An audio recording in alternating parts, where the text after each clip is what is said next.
Hi, everybody. Welcome to My Three Plays Games. I am My Three, and I'm here with another fantastically interesting person that I am very excited to talk to today. And Ron Blessing, thank you for being here. Hey, I'm happy to be here. You have an So, odd sense of fantastically interesting, but I'll take it. so here's the thing about Ron is Ron's kind of the best. Is the thing about Ron, and Ron is one of the most instrumental people in like getting me into tabletops, into helping me with my AV setup for all of this, and generally has always been available for me to talk to about various game things, various non-game things, the people side of gaming. And before I even started this channel, Ron was one of the three people I spoke to about whether it would even be a good idea. So the value I place in your insight, Ron, is like up there. And I think you know that. I hope you know that. And if you didn't before, you do now. So On one hand, I never grow tired of hearing it, but on the other hand, I'm like, if you wanted me to like reduce the white balance, I could have done that. You didn't have to make me blush. Like, no, I can fix sword bells later. It's fun. so, I'm just gonna respond with, since the day I met you, you have in intrigued me and entertained me and been a friend like instantly. It was the weirdest, fastest friendship from somebody thousands of Here's the miles thing. away. We're like And the same person is the thing. except for you don't know what best means, but that's another story. It's Okay, fine. listen. But I'm so happy to be here. I'm so happy that you're doing this.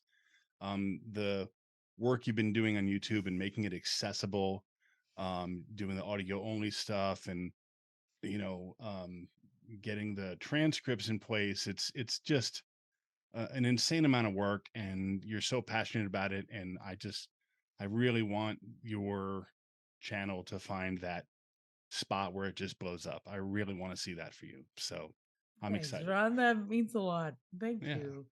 Well, no worries. Now that I am also blushing, we can we can get started for real. I why don't we start with you telling folks sort of what you do on the internet, where they can Sure. find you, and that kind of thing. Because apart from being my friend Ron Blessing, you are tabletop person Ron Blessing. All right. So let's talk about that. Sure. You know, every like gamer conversation starts with I've been gaming for X years and all this other stuff, and I'm sadly gonna have to be that guy. I started gaming in the mid '80s. In the mid 2000s, I started a podcast with a friend of mine about board games. It floated into role playing games, became an interview podcast that I did with my wife called The Game's a Thing for many years. Got involved in editing RPGs. I've been doing that since 2008. Currently the line editor for the Torg Eternity line for Ulysses Spila. Um, and I have a podcast called Savage Interludes that I do with my wife and one of our best friends, Tracy Sizemore. And so it's just me and Vern and Tracy. And we used to just talk about Savage Worlds, but really it's become an all role playing podcast. And we talk a lot about feelings, which is not common in role playing podcasts. Yeah. And yeah, that's what I do these days. And I love every minute of the community that I've found and been a part of, and all those things. So, That's awesome. yeah, That's awesome. I don't actually know the answer. I might know the answer to this question, but I'm very curious anyway. What is your favorite setting? my favorite setting is tough. Okay, I can I am. tell you my guess? My Go my ahead. guess Go is ahead. Earthdawn. Okay, that's a really good one. So, I am I have unapologetic ooh shiny syndrome. Okay, I'm gonna start out with that. So that colors the way I might answer this question on a given day. I Um, love that. so I will say, yeah, Earth Dawn is a favorite setting, and some days it is my favorite. And the reason I love it is because it's fantasy um, without being too tropey. Um, the things in Earth Dawn that are seen as tropes today were started by Earth Dawn, which is what I love about it. Nice. And so yeah, I'm a huge fan of that. So fantasy setting for sure. Earth Dawn is my favorite. There's other settings I've loved over the years. Deadlands is one of them. I'm less into that than I used to be. It's just not my thing as much as it used to be. There's other fantasy settings I've loved, like Dark Sun and Love Dark Ravenloft Sun. and Dragonlance, for Nice. various reasons. And yeah, I so Shadowrun is my favorite system that I won't play the game for. Sure. Sure. Sure. Or my favorite setting, I should say, that I won't play the game for. I get it. I think me too. Yeah. No. Yeah. So yeah, but Earthdawn is brilliant. It's like heroic. Like the world is screwed up, and you're going out into the world to make sure it's safe for the people you care about. Like that's literally the point of that setting. It's very cool. That's Yeah. awesome. So, what then is your favorite system? Do you have a favorite system? Because I mean, Shadowrun specifically, like, you won't play, but there are lots of systems you do play. Right. So again, that is a very nuanced type of thing, partially because of the ooh shiny syndrome, my OSS. But I'll tell you, the game system I probably clocked more hours in than any other game system is for sure Savage World. I've been playing and running Savage World since it came out in 2003. If you look at different editions of D&D as different games, because they really kind of are for the most part, Savage Worlds is probably has been my overall go-to for almost 20 years. Got Other it. systems that I love are Fate, Icons, which is Oh, I a never played the superhero game icons. that's a mashup between Fate and the original Marvel superheroes role playing game. Really Nice. well done. Nice. And the I love Tiny D6. Oh, that's awesome. That's another one that I'm like It's itching to super light try. and it gets out of the way if you just want to tell a story and you're like, did it That's happen? cool. Sure, roll a couple dice and tell me if you got a 5 or whatever. It's so simple. And Nice. then if I'm getting a little crunchy, I'd have to say various versions of basic role playing. My favorite Nice. iteration is probably um, the Delta Green game. Oh, that's So awesome.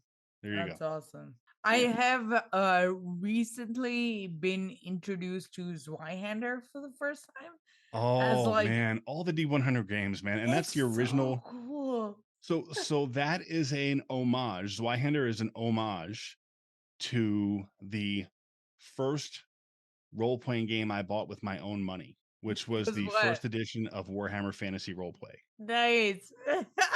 And I've told people this before, but I actually use that in to run Dragonlance, which is a total mismatch. But I was also like 15 or 14, so sue me. Whatever. But that was the very first game I bought. I went and I saw this crazy cover with orcs and dwarves that had orange mohawks and all this other That's craziness, awesome. and I bought it and brought it home to my friends. I was getting tired of first edition D&D at the time, and I Right. got them to move over to Warhammer Fantasy Roleplay. So Zweihander is That's awesome. beautiful to me for that reason. That's very cool. Yeah, Yeah, I have I've been wanting to play it for a minute, and yeah, as me you too. know, that is that's my shtick for basically any game that I haven't played. It's like, yeah, Right. no, I really want to play that game. I I want to really want play to play. that. And Right. I had a chance to try Zweihander finally, and it was so great. Like It's a great game, it's but it's hard to do stuff sometimes. you know what? I'm really Yeah, lucky that it was all being run through Forge, so gotcha. it became a really streamlined play experience. Well, it's not a super like like difficult game to play, but what I mean is that if your character is not optimized, you can fail a lot Oh, in that that way. game. Right. Right, Yeah, right, right. you can fail a lot in that game because sometimes if you're a new character, it can be a little tough on you. Sure, sure. But No, it's I supposed to be a feel like grimdark that's game the too. vibe of the So game though. Like it's 100%. I think it's more a lethal game than not a lethal It game. is, but I also love the side effect of it, which is the fail forward thing, right? Like Yes. the Yeah. GM is still going to move the story forward even when you fail, or at Yeah. least the good ones will, and Yeah. it gives you a lot of great opportunity for misadventure, which is the best Yes, kind of that's adventure. true. That's true. I had a really good GM, so I was Awesome. really really lucky Yeah, that's with that. great. Okay, cool. So the next question I have, which is a little bit contentious, but it's not meant to be. The point is really just say like, listen, some stuff works for you, some stuff doesn't. Do Right. you have a least favorite system that you've tried, or just something that just doesn't work for you? 'Cause you mentioned Shadowrun before. Yeah. Would that be your Yeah. answer here? I do. I do have some least favorite systems, and for reasons you know that aren't like I'm not trying to trash them.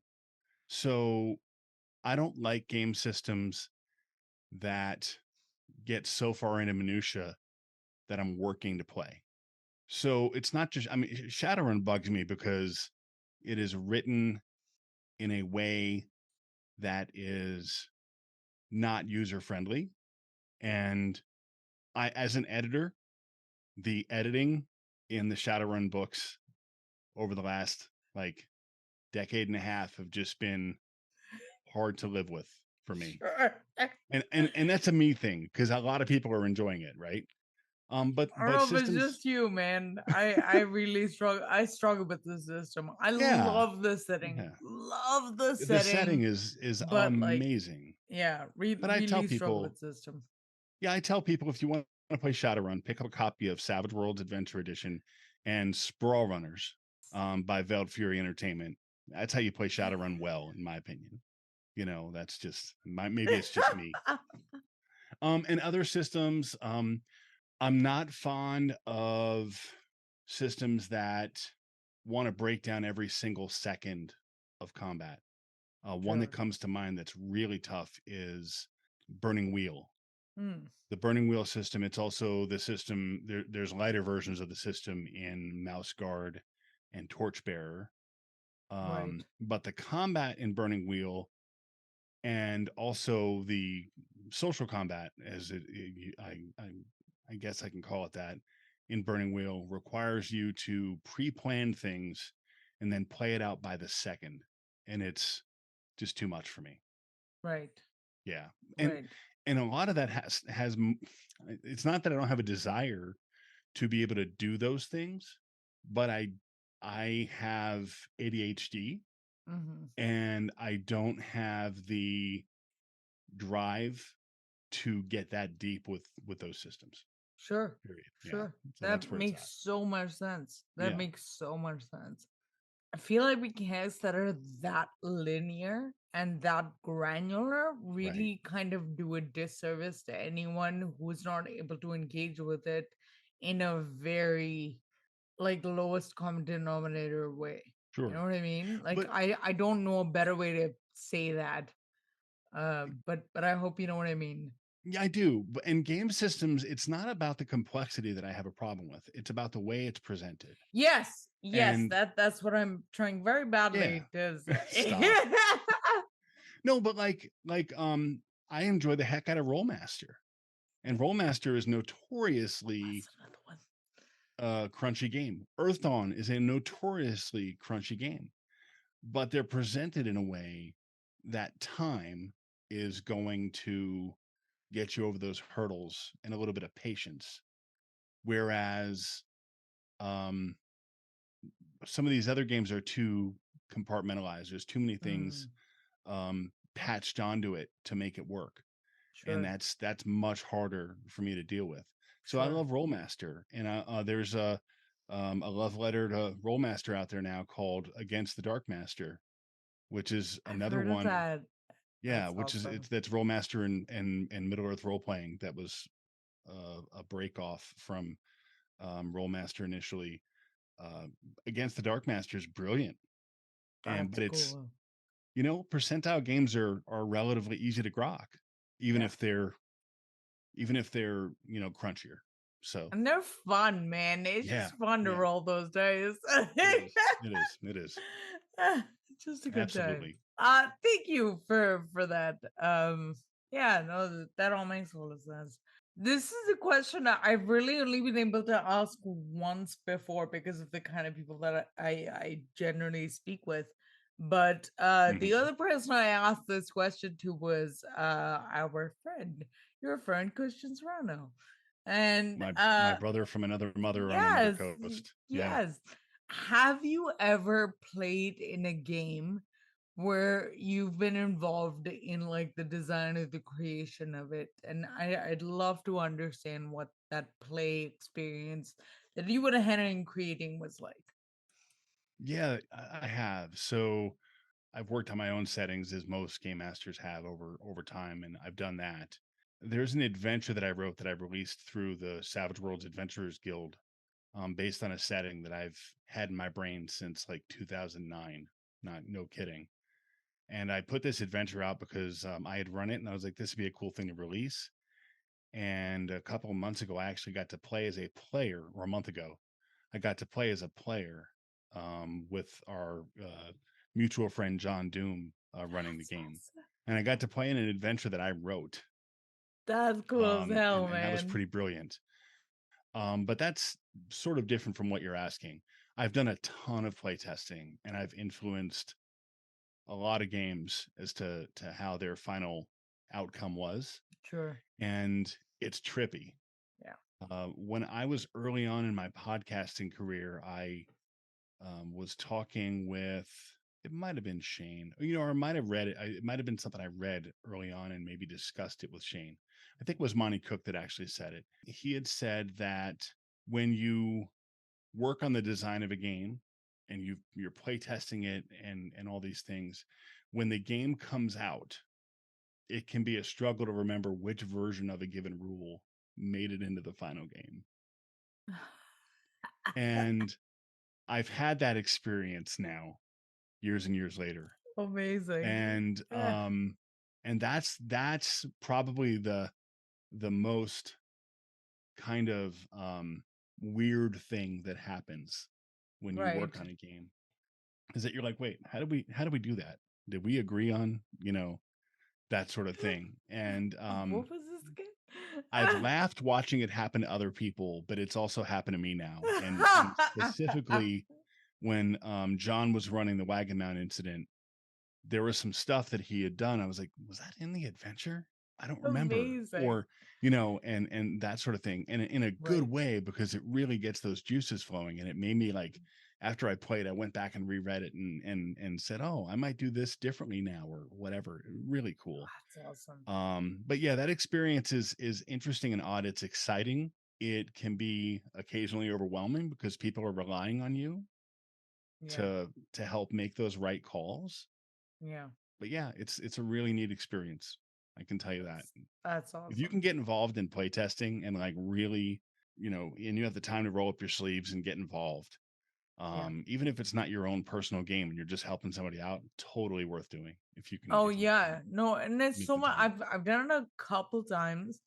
And it's so much fun. It's Yeah. so much fun to do. And I think the most recent one, I did a couple of play tests for MCDM's Flea Mortals Oh because yeah. as I've said a few times, and you've heard me say this, that I feel like 5e D&D 5e is like my bread and butter system. Sure. And you're great And at it, so it should I be. feel like combat is the weakest part of 5e. And so I'm super psyched for Flea Mortals because Yeah. I feel like it's gonna really help address some problems that I think a lot of people have. Right. And yeah, And it's fun. judging by the one D&D stuff I've seen, they're not looking to change the combat enough for me. the Yeah, next I'm edition, it doesn't look like. But 180 is yeah, very confusing. Like I just whatever, man. if I'm here's the thing, and Matt Colville really knows his stuff when it comes to how to make the game sing Oh yeah. for Yeah. people, and not just his players, but to show other people how to make it sing. Yeah. I know a lot of people, I mean, myself included, that have been influenced Oh, by him. fully. So when his products come out, it's something to look at for sure. For sure. I always Yeah. tell people, like I got into tabletops and I got into running games because like Matt Mercer made it look easy and Matt Matt Colvin made it Mercer, sound yeah. easy. So, so I was like, yeah, I can That's totally do oh, this. I I love that. I love Colville's take on that. Like, I want you to see what I'm doing, know that what I'm doing is entertaining you in a great way, and then you saying, looking behind the screen, as it were, and say, "Oh crap, I can do this." Like Exactly. that's what I want, right? Yes. And Yes. that's what he's going for, and it's brilliant, and he's really good at it. He's so So good at it. Oh, I love him so much. He's just the kudos to best. him that he's made such a career Yeah. um Yeah. out of D&D and YouTube, and Awesome. is Yeah, no, amazing, and the his own rest of publishing this company. discussion is just going to be about amazing mats in the space. All the great mats of the All the world. great mats in the space. So we'll go So, through Mercer, Colville, oh man, Lillard, this is the three yeah, off of I my will head. tell you, Mercer, I've never met the man, and I've never watched a whole episode of Critical Role. But as someone who always wants new people playing role playing games, I owe a huge debt to him in my mind, because of the job that he's done getting people involved. Not only did he bring me you, but he has brought people from all kinds of backgrounds that would have never have seen For D&D sure. if it weren't for For sure. him and his group, right? Could not And agree more. so I get so mad when I make assumptions about people that complain about Matt Mercer. I probably make bad assumptions about those people. I don't know if they're bad. I think they're probably mostly accurate. I think I Yeah. make the same assumptions. I Yeah, like don't know. if you're like the GMs that say, "Well, Mercer makes me look bad as a GM," and I'm like, "Does he though?" Or maybe Were you already kind of a here, match?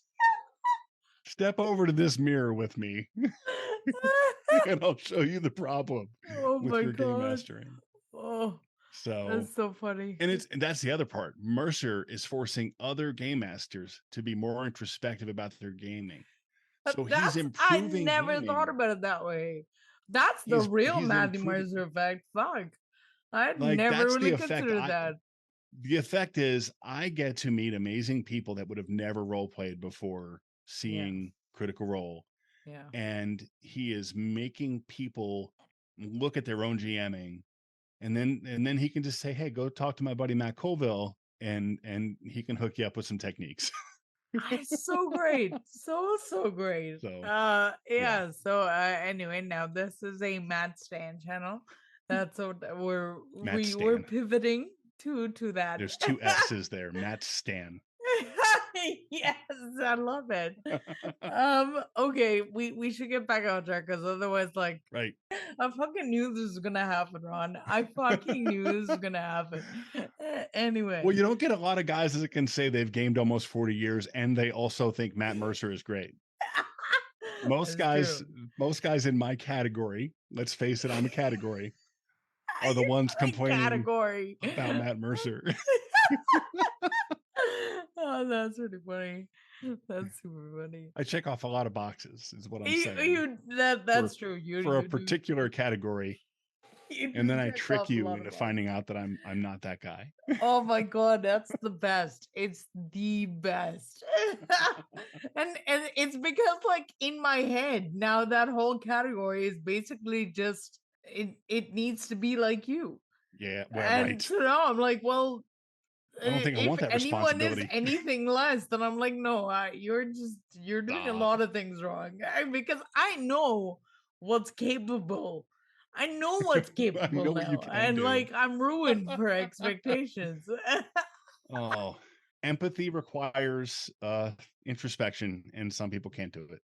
That's That's all. true. That's very Yeah, true. yeah, That's it's true. tough. If there's a type that attracts narcissism, it's middle-aged white male game masters. Like, you're gonna run into some narcissism there. I don't know why that's so funny, but it is.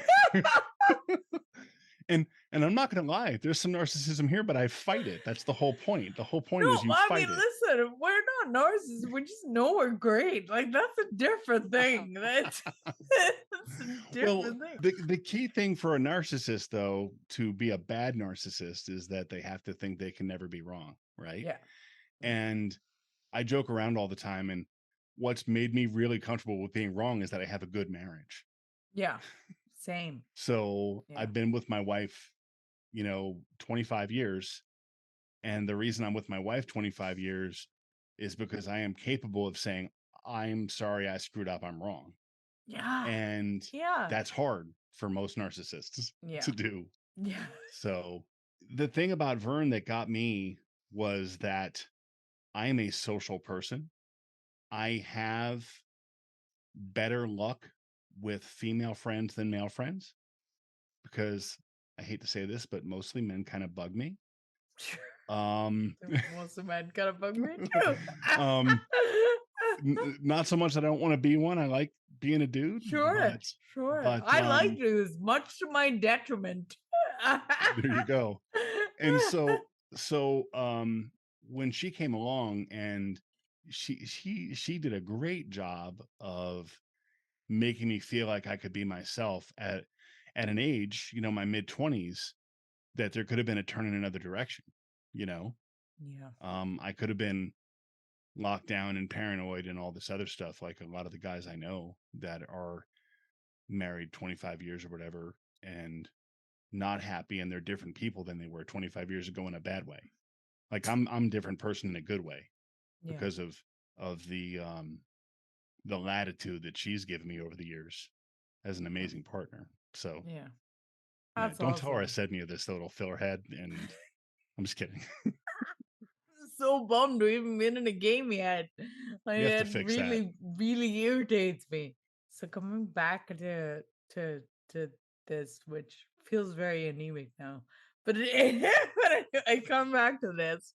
I do actually want to follow up on some of the playtesting design stuff just a little bit. Sure. Um, but I again, because these are player interviews, I want to very specifically ask it from like a Yeah, play experience lens of regarding the things that you have designed and created. What kind of play experience were you wanting to capture when you dove in? that's great. So that's a really great question. So you have to have a clear understanding of what the game is trying to do, what it's trying to emulate, because all games are emulation engines, right? In some way. And so it depends. So if it's somebody else's game, then what I'm trying to do is know what their vision is and then help them reach it, right? Sometimes you have to call out and say, as a player, this particular mechanic doesn't fit this theme. I think, is it there just because you think it should be there because of the type of game this is? Or is it there because it belongs? And I have to say, Savage Worlds taught me a lot about that. Again, Savage Worlds is going to come up because, almost 20 years playing it. But one of the mantras when you're taking another setting, or whether it's a game setting or a TV show, is you don't convert mechanics, you convert the feel into the game system. So you only use those mechanics that feel like the setting you're trying to evoke in the game. So that can be anywhere from a specific rule or how a rule works, or whether or not you want to choose some sort of a setting rule, or tweak a mechanic to make it make more sense to the world or whatever. For my own stuff, when I'm thinking about play experience, I want to feel the thing that inspired me to make it in the first place.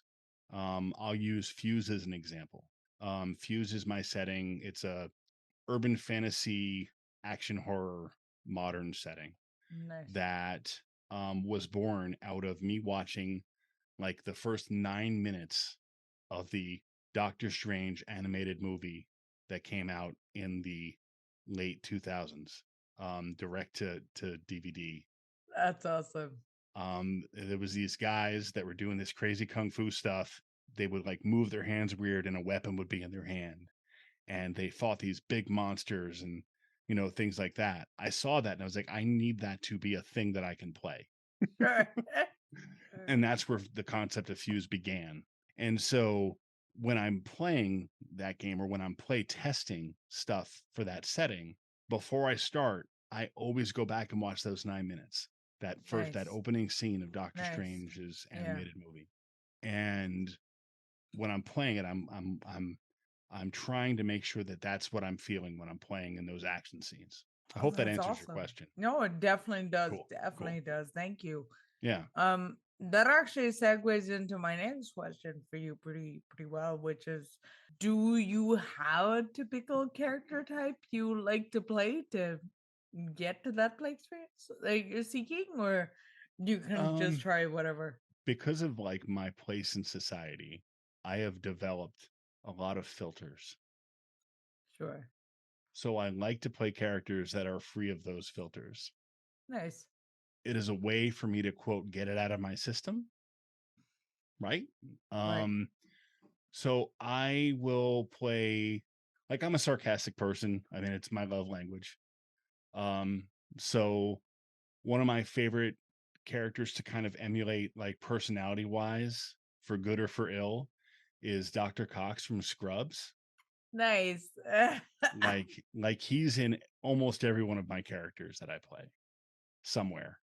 One of my all-time favorite television lines was uh Elliot was just explaining her problems to him, and he says, "Take your blah blah to the blah blahologist." Remember that. I remember And that so scene. That's a great scene. so it's that. And I also found recently that from my Enneagram, we did an episode on Enneagrams on Great Savage episode. Interludes. So on my Enneagram, it makes sense for me to play characters that are to be overly outspoken, kick in the door type of people, because that's the way for me to balance myself, because I'm a two, I'm a helper. I'm somebody who just wants to please everybody, which might be why I'm so available to everybody, like you mentioned earlier. Sure. Sure. um, but it's a great way for me, apparently emotionally. Apparently, I've been doing therapy for myself for years, and I had no idea.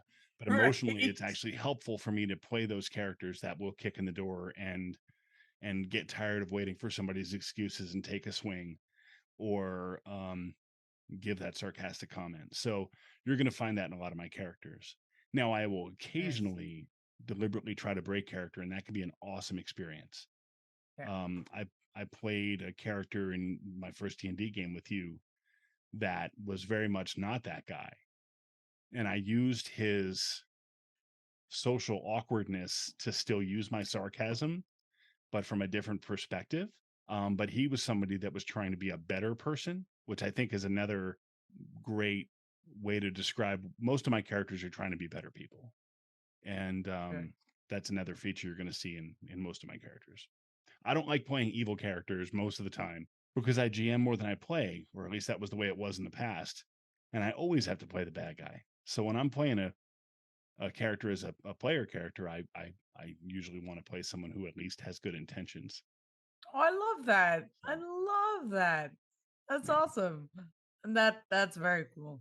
Do you then have a typical play style that you tend towards with these characters? So I try to feed. the other characters at the table. I try to give them ways to shine. So I'm going to use a sports reference, which I rarely do. May Um, not get it, and you just may letting not you get know it, right now. but in hockey, so I'm getting close because at least it's Canadian. In hockey, players are given points for goals made, but they're given the same number of points sort of for assists. And Oh, cool. I like making goals, but I don't mind if I rack up a bunch of assists because I'm as big a part of the team. Right, And right. so yeah. So when I can assist, I'm all over Well, it. that's very exciting because I get the analogy. See? Go for me. And now I'm a hockey expert, I'm pretty Yeah, sure. totally. That's everything you need to know about hockey. You're set. Goals To and go to a game assists. and start yelling at the refs. Exactly. The next question I have for you, Ron, is given we just talked about like, how you like to play and the kind of characters you like to play and the kind of systems you like Mhm. to play and stuff. One of the things that you have mentioned to me that has really stuck with me is that with a game designer or a GM, you're only ever good as your players, Right. but a bad GM can really hamstring a good player. So what I would like to know is preferably positively, but like, do you have anything really memorable that any GM has done for you? Something that sticks out for you? Oh yeah. Um, I'm gonna call you out here a little bit. Okay. Um, Okay, I'm bracing myself now. so in a good way. Oh, So okay. you no, you did this thing. So it's a behavior that GMs do that I adore that you do it. And the fact that you do it so early in your gaming career, it really impresses the hell out of me. So I want to call it out. And that is you indulge your players when they want to take their character in a direction. You did that with that one character I was talking about earlier that was trying to get better. Um, Garrick. yeah. Garrick sticks with me, man. And That was but incredibly memorable for me. you open yourself up to it, which is not easy to do as an experienced game master, let alone someone who is newer in it. I would argue that you've probably racked up enough hours that you could probably rival somebody in experience that's been doing it for maybe 5 to 10 years easily because of how many hours that you spend um, That's running probably games. true at this point, eh? So I so hadn't you're really not thought about it that way. yeah, so don't look at it as a time thing. You're like way more actually experienced than a lot of game masters that are out there. And that indulgence, the thing is you enjoyed it. Oh You yeah, that had was fun so cool. and I had fun and the other players had fun So, Ron, because I'm you I'm didn't so just sorry, but I need to interrupt for like for 1 second to just kind of give context of what we're talking about. So, oh yeah, go for it. um, what we are talking about is level 5 to 7 D5E game that I ran. It was a 4 session thing, and Ron played Garrick, this half orc barbarian Puija I had made that was when I say there was nothing to this character, like I am overstating how little there was to this character. It was basically just like a sheet with some stats and a Right, line that says Garrick is on the run from his hometown because the chieftain doesn't like him for reasons. right. That was as much as I had given to Ron. Ron took that character and made him have an arc of trying to find out who he was outside of his clan. He's like, I'm no longer part of this clan. Who am I? So And I'm going to it interrupt you was really quick because of wonderful. something you just said. My turn for a second, and we'll get back to No, your no, rest of your that's it. That's context. all I wanted to All say. right, perfect. So that line that you put on that character sheet is what inspired me because I decided why did Garrick fall out with his chieftain? And I said, okay, let's look at a half orc. What's a stereotypical half orc supposed to be in a D&D game? They're supposed to be ultra violent, they're supposed to be ruthless, and they're supposed to really enjoy hurting other people. That's the stereotype of a half orc, whether it's good or not, right?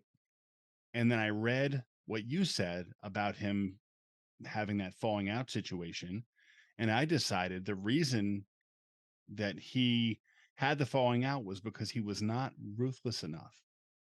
I love it. And so I played the character as someone who was coming to terms with being okay with not being ruthless enough. And is there farther I can take this since I'm not welcome there anywhere anyway? And that's what I did with that character. So you gave me way more than you thought you gave me. That's And so awesome, man. That makes me feel so good. yeah, because it's a but it's things like that. Like you look at a sheet and you never know when you write a pre-gen as a game master, you never know what that's going to inspire in the players. You never know. And sometimes it's magic, and sometimes they play it and you're like, oh god, they're doing it wrong in your head, right? You would never say it. Right? But Yeah, but sometimes it's magic and it works out. And I that's had so like good. the right single line in a character sheet and the right idea and the right game master. That's how that was such a cool thing. That makes me feel really good, man. Thank you. Yeah, Yeah.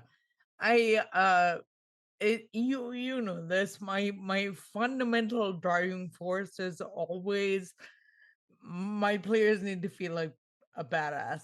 sure. Like that's Yeah. that is my guiding North Star truth. Like that is my compass rose. And this is why you have to play with Vern, because her very first requirement is that if my character's in the credits, I better feel like my character's in the credits. Yeah. Yeah. That's her. Like if you fail that as a game master, she is done with you, right? Yeah. And your thing is that these characters are in the credits and they have to be the point at the Yes. end of the day. My story's Yes. cool, but it's got to be them, right? And you really do a good job of that. And Thanks, man. so that's why you That two need makes to me feel so play. good. Like we need to make that Yes. happen. Yes. Oh my god, that'd be so much fun. Yeah, yeah. I But think I want you to run something that she and I are in together. that would be amazing to be Yeah. able to. Okay, great. Well, let's well, that was unexpected and delightful, and I need a second to like recompose.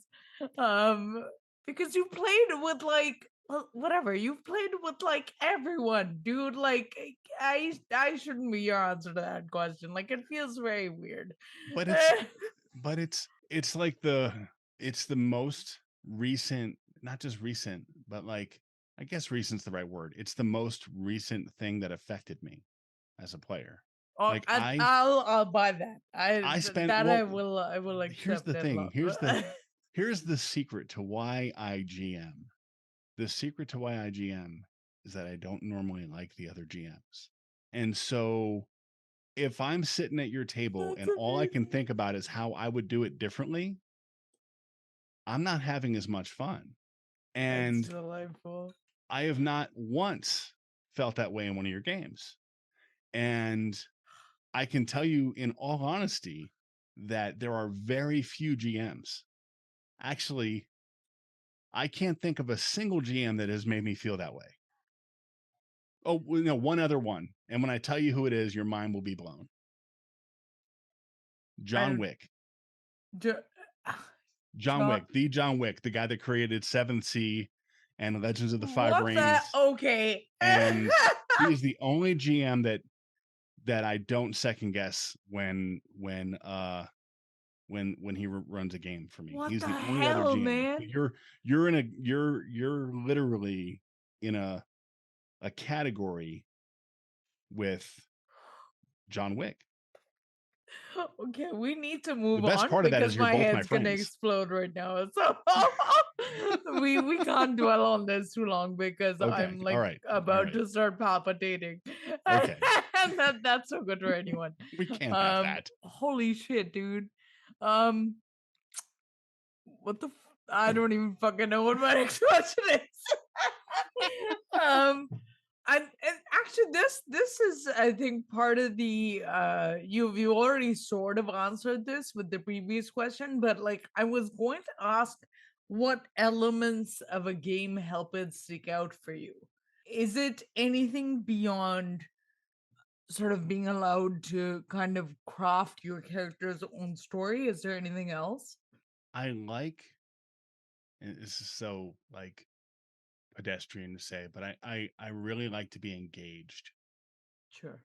It is hard for me to stay engaged. I have, I have ADHD. What's worse is I've only known that I've had ADHD for a couple of years now. So I'm still the old dog new tricks adage No, is sure. You're figuring out what that legit. means to you. That, And yeah, so I have a really hard time staying engaged. So the game master that can keep me engaged is a special snowflake's the wrong word these days because it's been I real. know what you mean though. But I know but what you mean. that's the thing. That's the Yeah. key is I do like to be engaged, but I don't have to be engaged in me and my character. Um, but I need to be engaged Yeah. somehow. Yeah. Whether it's the way the story's unfolding, when there's a clever mystery going on, that I'm getting the right flow of clues is which is really hard for a game master to do. I That's get that, man. like You're actually my benchmark for how like punchy thing, because I typically run shorter games anyway. Like I like right. running like 3-ish hour games Hmm. and like 3-ish hour sessions. But like when we did that Shadow the Demon Lord one shot, like I don't run a lot of published modules, but like to kind of gauge how punchy and how active it is, you're my benchmark. Oh wow. Like Okay. you are my benchmark to see like is someone able to stay engaged for the entire, because 3 hours is a commitment, Sure. man. 3 to 4 hours if you're an adult and you're sitting Yeah. down, people like that is a commitment you are making to the other people at the table, and I want to make sure that I'm respecting that. Yeah. Um, No, and 100%. I yeah, and I appreciate that. And I can always tell that you're wanting to make sure things are moving at the right pace, and it's so good. It, but that's why I know that module works so yeah. well. It's because like you were more or less engaged throughout, and I was like, all right, cool. So this is like Yeah. actually punchy and well paced. Like it's Yeah. not. It moves very well. It I don't think that module actually uses timers as in the No, mechanical thing that no, comes from, no. but it But does there's have that timers built in. abstraction of time with siege rounds. Exactly. And so anything like that is going to help you to do your job. Oh, for Um, sure. I For have a lot of sure. feels about like if I'm and this has come up a lot lately, but if I'm using a pre-published adventure, and pre-published is such a terrible word because it's anyway. If I'm Yeah. using a published adventure, um, I have I have expectations. Like I'm paying the writer, the editor of that adventure to do my job for me to a certain extent. And so um I'm outsourcing certain parts of my job by spending that money. And when my outsource does a bad job of helping me keep that pace, or get the tone that I'm looking for, or keeping its promises, then I get frustrated. And so it's great to hear that that there was a method built into that adventure to help you keep it moving when you need it to. Absolutely. That's a sign of a good Absolutely. adventure. Yeah. Yeah. Oh, we talked about Zweihander before. One of the Mhm. things that I discovered about Zweihander that I really liked is their chase mechanics. And I actually have a I haven't video seen those. coming out about that. But the chase mechanics basically operate like siege rounds. So time is kind of abstracted in rounds, and you basically have like the the people running away and the people doing the chasing, and there's a bunch of roles and modifiers like Mhm. assigned to each of them. but how it's structured is these abstracted sections of time, which is Nice. pretty cool, which Yeah. is really cool. So, I love that. And I'll have to check it out because I'm a fan of chase mechanics. me too. The Me very too. first game that nailed chases for me, which is funny because it doesn't nail them anymore because they've gotten better over the years. But the very first game that nailed chases for me was the first edition of Spycraft, which was Nice. a D20 third edition D20 modern variant that had that used these cards for the chases and this, that, and the other thing. My current benchmark for chases is Savage Worlds, um, because Savage Worlds has good chases. I've Really gotten to cool chases. make complaints that have modified the mechanics Nice. over the years.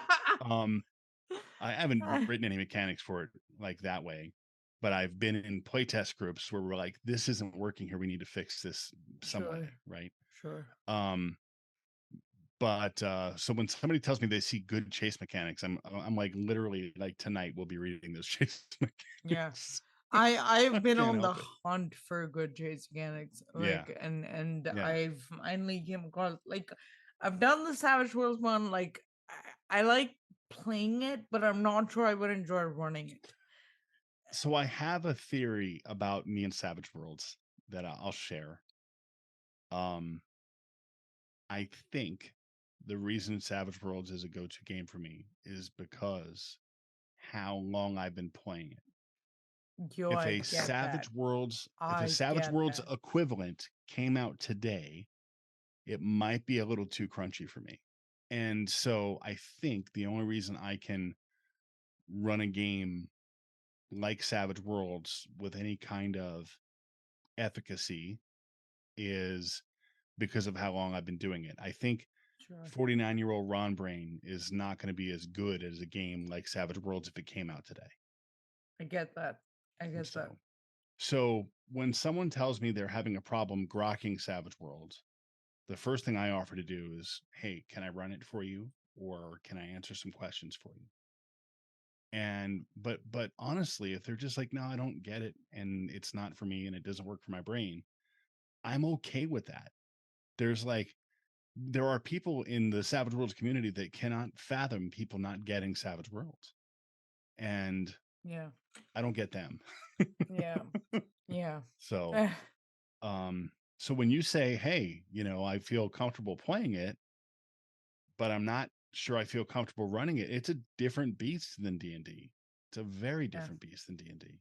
Yeah. And so when you leave your comfort zone, there's got to be something that makes it worth it to pull through. And if you find something in Savage Worlds that's worth it, makes it worth it for you to pull through, then great. And if you don't, that's fine too. Just play it and enjoy it when you play it.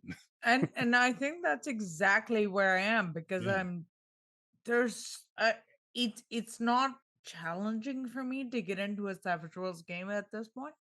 Right. And I feel like basically everyone who runs it better than I ever could. What I would like to do is then to try all these other systems Sure. because like no one's running Demon Lord, no one's running. You know what I Right. mean? Like Right. I can try those systems. I can I try have a a Swyhander. I can. I have a similar issue with the Power by the Apocalypse games. I've been slowly falling out of love with the PBTA Yeah, games. there's so so the thing is that I've run Power by the Apocalypse games. Yeah, I've had players that I trust report fun at my yeah, game. yeah, And in those same games, I was not having fun. And so on one level, I know that if I forced myself to get more reps in with Power by the Apocalypse, if I know that other people are having fun, I can learn to have fun. But there's not enough there that's pulled me in. They yeah, haven't come out with the yeah, setting that I'm like, oh, I must do this now. yeah. Right. A lot of the settings are too niche for me. I want to be able to do some of my own stuff. And so just so much like you haven't wanted to like really dive in that way with Savage Worlds, I've been the same way with Power by the Apocalypse. I did try it, and the players said I got it, and they enjoyed it, but then I didn't have fun, so I was like, yeah, I'm done. there's one Powered by the Apocalypse game that I think I want to run, and it's because it's based on professional wrestling. That yeah, So I want to play that one. So I want if to run it you because I get love around to wrestling. running that, you let me know. Yes, yes, yeah. I Because you want to know I do it love just wrestling because too. if there's any setting that would get me to try any system, it's probably like Wrestling. the backdoor politics of pro wrestling. And yeah, just it's just That'd be amazing. awesome. That would I be am I'm awesome. what they call a smark. It's what they call I'm a smark, which is That's so for those smart. people that are not into wrestling. So fans that um huge fans of wrestling are called marks because you're Okay, tricking them into thinking it's real. That's where it comes sure, from sure. back in the day. A smark is a smart mark, and that's someone who knows or think they know what's going on behind the scenes. Sure, So sure. I'm a smark, Okay. I and think I'm a I'm a smark smart light. because there you go. Or Well, I'm a smart smart because adjacent. I have multiple friends that are that have been indie pro wrestlers, right? Oh, nice. Um, and so I do know a little bit of what's going on behind the scenes. Right. Actually, call back to John Wick. John Wick is a smart as well. Nice. Um, Yeah. maybe that's what makes great GMs. Tree. Maybe, That's the maybe commonality. It must be the right. causality. You must embrace the melodrama of pro wrestling to be a good Well, game this master. honestly, if you oh my god, I don't think I've ever been able to articulate my GM style better, but embracing melodrama is Yeah, I think it. yeah. Nothing is better than the melodrama of there. The only melodrama that makes it for me was 80s and 90s Marvel comics, right? Like like Fantastic. especially 80s Marvel comics, like Right. where Spider-Man's like, all right, do I save Mary Jane because she's in trouble? Or Aunt May really wants me to get this milk at home, and I can't keep letting Aunt May down, right? Oh, that's Like fair. like to me, I'm Poor like I'm like Spidey. I'm an addict. I'm like, just hit me with more, please, of that kind Yes. of just, Yes. you know, Amazing. schlocky melodrama. Oh, I'm so into it. I'm so into it. And now I know how to describe my GM style. So thank you for that. Yeah. My very actually no, I've got to I always fucking do this, man. I always like there's lots of questions actually too. Do you have a favorite mechanic from any game? Oh, that's a good question. So two that I love. I don't know which ones I like more. So I can't pick a best there because there can only be one best. Well, here's the thing, best is a tier, so you could have two. Is Yeah. the thing about best. Uh-huh. Uh-huh. Yep. Like I said, I can't have perfect in my life, so I'm okay disagreeing with you on this. This Um, might be the only thing that Ron and I vehemently disagree about. yes. Is So whether best is one or best is a tier. And obviously best is a tier, but you are my guest, so I will allow you to be okay, false in this moment. fine. So there are two things that I love a lot. And one is the one unique thing from 13th Age, which is practically not even a mechanic, Love right? one. Yeah. Yeah. It's a non-mechanical mechanic. It's Yeah. basically an idea that can transform a game. And that's the one unique thing where you get to say something about your character that is true only for your character and can change the concepts in the world. Doesn't give you a mechanical advantage. Yeah. It actually changes the setting and bends it to your character, which is beautiful. So cool. Yeah. So cool. I want to give an example of that actually. Yeah. So and if you have one, I'd love to hear it as Sure. well. But one of not my current 13th age, but the last 13th age game I played, I had a dwarf uh I had a dwarf character, and like every couple of days she would wake up and in her beard were braided flowers and like gossamer Love that. cobwebs and these kinds of things. So that was my one new thing is every few days she wakes up to like flowers and like beauty in her beard, like this Oh, that's so random cool. beauty that was done. So my one unique thing created fairies in the world, Yeah. created tiny fairies who Yep. had a playful relationship with my character and like followed her around. I have no idea why any of this stuff exists, but because of my one unique thing, they all now existed in the world. So my one unique thing, and this is 13th age. The thing about 13th age is that there are these icons. They're not gods. They are people with the most influence in the world, and there's 13 of them because it's a theme, guys. Um, but there, so my favorite one unique thing for my character was in a game I played. I was the reincarnation of the former crusader that the current crusader murdered. That's badass.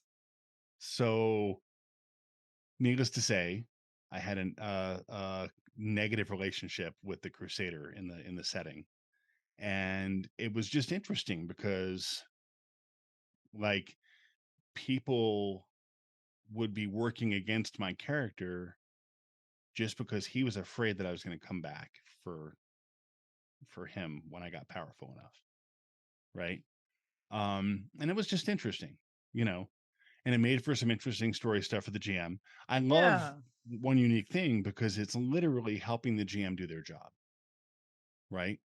And so that's why I love it. The other mechanic is another one that helps one shots. It's my favorite thing for one shots, and it's a favorite my favorite thing for downtime, and that's a Savage Worlds mechanic called interludes. So interludes are interesting. You're given a card, and that card tells you the type of story you have, and then you have a chance at some point to work a story in having to do with that card. I Oh, use it nice. in place of tell everybody about your character in the game sometimes. When I want to have the characters get to know each other, I say, "Hey, describe your character and here's an interlude that you can do." Oh, And nice. so then they can get into that. And so it's a way to tell stories in the tavern. It's a way to explain what you did last summer, you know. Right. So those two mechanics, they're very non-mechanical, both of them. Um the mechanic of the interlude is literally just pick a card and tell one of four types of stories. I love that. Super I simple, super love simple. that. That's Um, awesome. but it's transformed one shots for me because if you want a quick way to get the players together, get them talking about their interludes. It's That's really cool. yeah, super I easy. am going to steal that if you I'll don't even tell you how to mind. do it without cards. Just use your D4. Yeah. Yeah, yeah. It's a D4 table. That's awesome. Okay, So I'm gonna start using that. anyway, That's very cool. I have a one shot coming up. I'm gonna try it out then. yeah, it's really cool. You just and I'm sure you have I don't know, do you have the Savage Worlds rules somewhere? I'm sure I do. So look up the interludes. It tells you what the different things do and just work it in with die mechanic. It's easy to do. Sweet. Sweet, Yeah. sweet. My actually last question. Okay. Is there anything you would like your future GMs to know? Ooh, future GMs. Okay. So I've been in a more of a play mode over the last couple years than a GMing mode. So I've been relying on the kindness of game masters. So this is a good one for me. I would like you as future GMs to really keep in mind that you should not position yourself as your player's adversary. That's one thing. And since I can't ever just say one thing because of who um, I will also say that you should not try to be too clever when it comes to mysteries or things that the players have to guess at, because a role playing game is not a mystery novel, Yeah. and cleverness is just going to stump your players and frustrate them. So, be clever, but don't be so clever. It's definitely not your job. It goes back into the adversarial thing. It's not your job to stump your players, No. right? Um, really, when I look at clues in the game, it's how do I get them to know this clue? Not, Yes. Yes. hey, I hope they pick up on this. That you've lost if that's your phrase, right? Yeah. So yeah, that's the two things I would say to my future GMs. It never occurred to me that Hopefully, that everybody's was a style of adversarial GMing, but you're spot on. Like get in a it is. discussion, It is. with almost anybody of mechanics, and somebody in that group is going to say, "Well, I don't want this to be too easy on the players," or "I didn't create Yeah. enough of a problem for them," or "This mechanic is too overpowered for them." I if that's your take, I'm less likely to enjoy you as a game master. Yeah. Because Yeah. it's about everybody shining. Yeah. There's a tired saying, which is be a fan of your players. I make fun of that saying because it's so wishy-washy Yeah. in a lot of ways. It's very saccharine. But at the end of the day, it's really true if you take it to mean that you're there to help them shine, not cause them frustration, you know?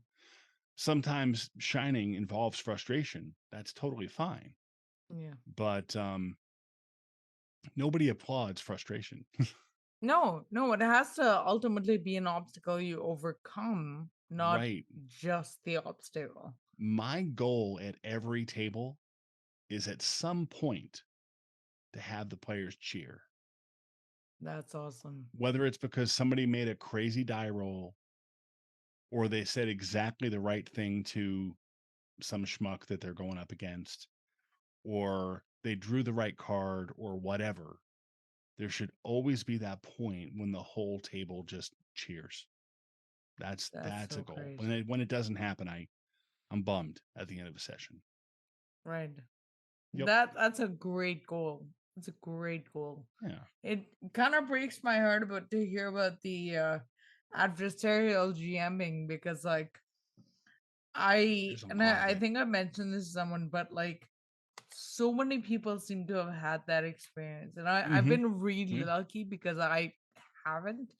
And Yeah. I don't know if people just like started to know better in the last 2 years. I think so. One of the things that younger players, and I don't mean younger in age, I mean younger in how long they've been Sure. in the I hobby. I get. One of Yeah, the yeah. one of the advantages that younger players have is that they weren't around in the early days where the game master position was all about ego and was to be protected like it's your spot, Mm, right? There was a lot of that in the 70s and 80s. And I have to thank companies like White Wolf for, first of all, actually bringing women into gaming. Um, uh, it was the only game in town that got anywhere near 50-50 for a male to female ratio back in the early 90s at the table in terms of interest. And they looked at storytelling in a different way. And they were really the I think the most successful. I know a lot of guys that run OSR games now that are great at it because they spent a ton of time in the 90s playing vampire or werewolf that's awesome. or mage. It improved their That's game, right? I bet. I bet. And so yeah, so it does. That adversarial thing comes from early days. That's So, wild. I'm I don't feel bad that I haven't had that experience. Here's the Sounds thing, you didn't terrible. miss anything. No, I don't think I did. No, I feel okay. you didn't. I think I don't feel like I missed anything, but like, we joke about that sort of like a certain kind of player or whatever. And I feel like one of the criticisms is you haven't been playing as long. But I think what that really means is you haven't paid your dues.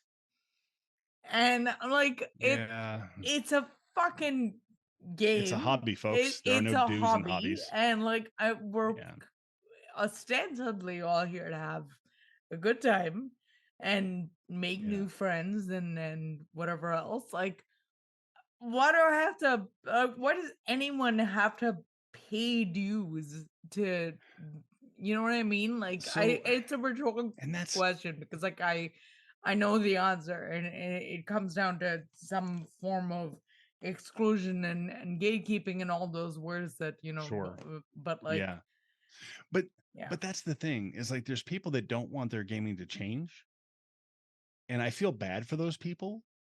I mean, more power to them, I guess. But like for me, I want my gaming to change. There's two ways that you can really look at it. One, well, there's more than two, obviously, because nothing's binary. But you can say you haven't been doing this very long, or you can say you haven't been doing this very long, right? yes, Your yes, your perspective of where you look at that sentence from is everything. yeah, And I'm that second guy. I'm like, oh, you haven't been doing this very long. Awesome. yeah. Like, let's have some fun. I can't wait to see what crazy thing that I'm too old to have thought of myself that you come up with. Yes, yes. Because I want to see your oh, version of this. the only way to get that guaranteed in gaming is to play with kids. But I can't explore some of the themes I like to explore with kids. Yeah, And so when I get an adult that's like, yeah, this is my first time, I'm like, oh man, let's do this. it's gonna I'm be in, so good. right? Um, and also children are violent. They're freaking violent. I'm gonna tell you that right now. Oh man, Like, I don't play with kids, so I don't so know. But so if you want your very important NPC to get killed, you need to play with either incels or children. oh no, Those are the two groups that are going to kill all children! your I will important take NPCs. children Yeah. every Yeah, time. 100%, 100% of the time. That's my point, though. Like to get that sense of wonder out of an adult is Yeah, amazing, and I feed on that stuff, that's and I awesome, feel man. bad for the people that don't feel that way about it, or Yeah, they pretend to, but they don't because they're like, oh, yeah, you haven't paid your dues yet. yeah. So And it's a and it's weird because I hadn't really thought about it, but I think you are right in terms of like time played for me specifically and personally, because like the years I have spent is significantly less than a lot of people I play with. But the sure. number of games I've spent Oh, that I have tried and the number of hours I have played is probably equal or more than a lot of people that I play there. with. I recall during COVID, and I don't know where you're at these days, but during COVID, you were playing 5 to 6 games a week. I'm playing between 2 and 6 games a week, so Right. I'm Like, up to, like I don't just know this number because I'm a fucking weirdo, I counted it for my blog, but, well, like, hold on, hold on. I have Let's not preclude you from being a fucking weirdo okay, fair enough, altogether. but Let's be but fair. for other reasons. This is not why you're a fucking No, weirdo, no, but go I'm on. a fucking weirdo for other reasons, but I'm close to fucking 50 systems. That's Like, awesome. what is that? That's It took wild, me man. decades to get to 50 systems. 3 years.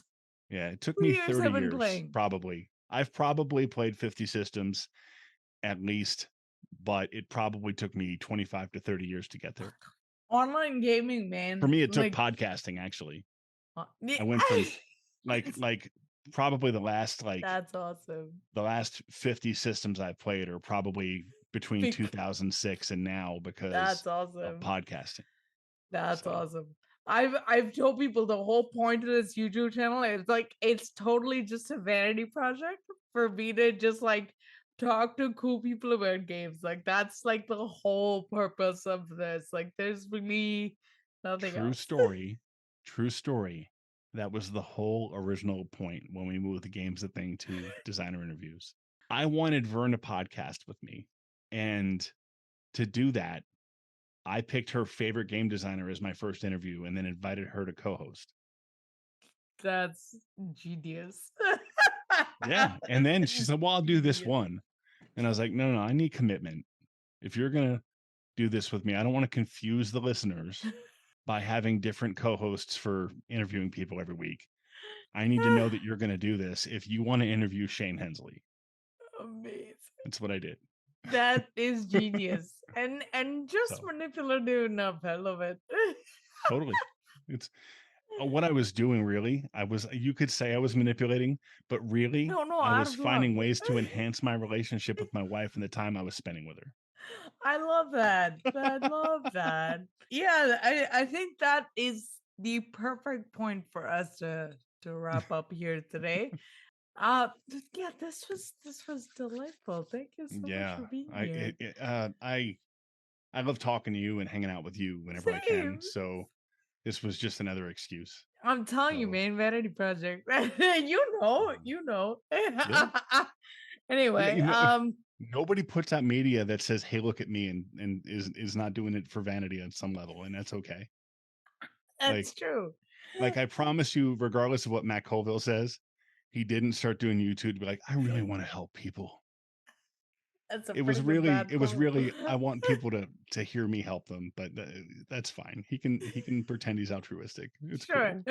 cool. Refer to his people. Anyway, yeah, that's pretty much all I have today. And thank you for being here, Ron.